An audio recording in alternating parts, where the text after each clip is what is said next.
4 géants de la recharge s'allient pour contrer Tesla. Voilà, c'est les Avengers de la recharge là en fait. Atlante, Electra, Fastned et Unity. Ils annoncent la création de Spark Alliance, concurrent direct du superchargeur Tesla. Avec plus de 1700 stations et 11 000 points de charge de haute qualité répartis dans 25 pays européens, Spark Alliance devient le plus grand réseau de recharge public du continent. Les conducteurs de VE pourront utiliser leur application de recharge préférée pour accéder à l'ensemble du réseau et effectuer leur paiement en toute simplicité. L'objectif est de créer un réseau unifié qui simplifie l'expérience utilisateur et facilite l'adoption des VE. Aujourd'hui, avec la multiplication des opérateurs, des applications et des structures tarifaires compliquent l'accès à la recharge publique. Spark Alliance apporte une solution concrète à ces problèmes en permettant aux conducteurs d'accéder et de recharger et de payer sans contrainte dans l'ensemble des stations partenaires. Ils pourront utiliser l'application de l'un des membres de l'Alliance pour se connecter à n'importe quelle station affiliée sans avoir besoin de créer de nouveaux comptes ou d'ajouter des moyens de paiement supplémentaires. Toutes les applications des membres afficheront non seulement leur propre borne, mais aussi celles des partenaires, facilitant ainsi l'accès à une recharge fiable, alimentée à 100% par énergie renouvelable. Ce partenariat évolutionne le secteur de la recharge et marque une étape décisive vers la démocratisation de l'usage des VE en Europe. En éliminant les obstacles et l'infrastructure de recharge, Spark Alliance facilite les trajets quotidiens, les déplacements professionnels et les voyages longue distance. Alors, quid du prix ? Est-ce que ça va changer quelque chose au prix ou est-ce qu'ils vont unifier leur prix aussi ? Ça, c'est quand même pas précisé parce que c'est quand même le nerf de la guerre, le tarif des bornes publiques. Donc, c'est dommage qu'on n'en sache pas plus à ce sujet. Bon, concrètement, on verra si l'expérience utilisateur est vraiment améliorée ou pas, mais je sais pas trop comment prendre la nouvelle en vrai. Est-ce vraiment une bonne chose ou je sais pas. Bon, à voir en conditions réelles, on va dire. Quel est votre avis, vous ? Volvo demande à ses propriétaires d'hybrides rechargeables d'éviter de les recharger. Du coup, ok. La marque Göteborg a identifié un problème de fabrication sur des milliers de véhicules hybrides rechargeables. Le problème a risque d'emballement thermique et donc d'incendie lorsque la batterie est complètement chargée. Un rappel mondial sur 73 000 unités a été lancé.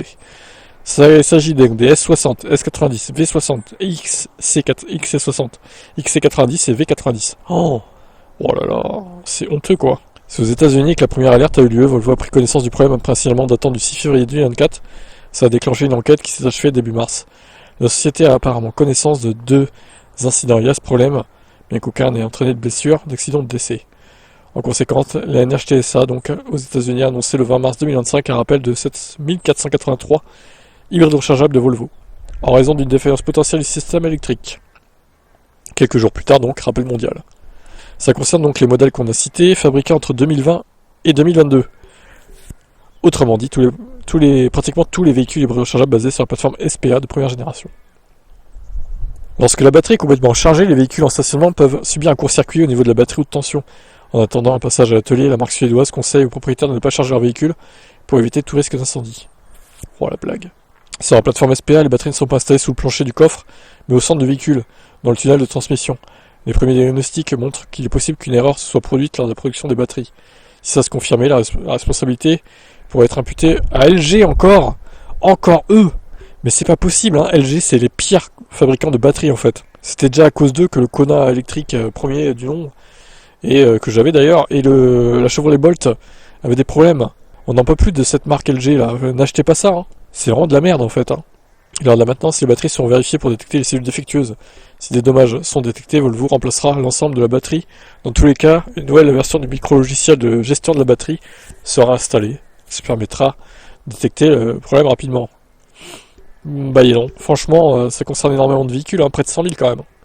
Et encore une fois, à cause de LG. Bah, franchement, je vous le dis, hein, tous les VE qui ont une batterie LG, alors je sais pas exactement maintenant, en 2025, si vous savez, dites-moi en commentaire, mais quels sont les VE qui sont encore équipés de batterie LG ? Je suis pas sûr qu'il y en ait beaucoup encore, honnêtement. Tout le monde se concentre sur les marques chinoises, genre KTL ou BYD, etc. quoi. En tout cas, voilà, si vous êtes possesseur d'une hybride rechargeable Volvo de ces années-là, bah, vous êtes prévenus.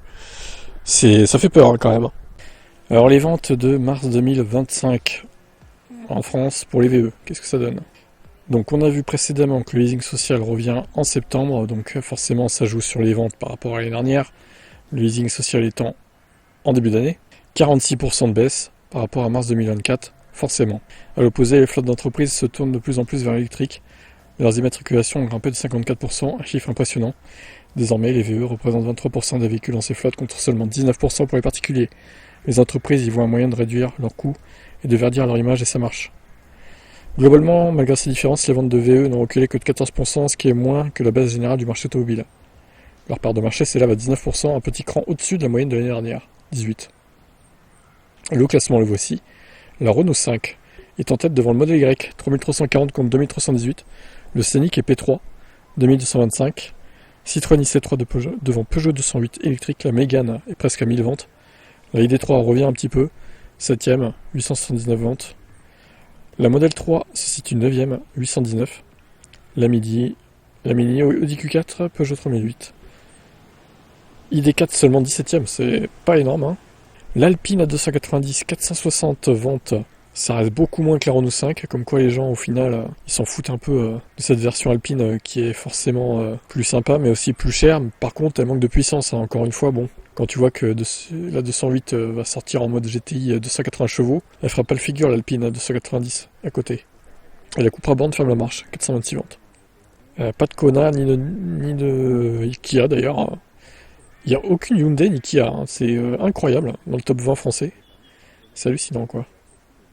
Donc la IC3 boost Citroën, 88% de croissance. Le groupe Volkswagen maintient une bonne dynamique. En même temps, vu tous les modèles proposés, heureusement j'ai envie de dire. A l'inverse, deux acteurs majeurs montrent des signes de faiblesse. Peugeot enregistre 54% de baisse de ses immatriculations électriques, malgré un portefeuille de modèles étoffé.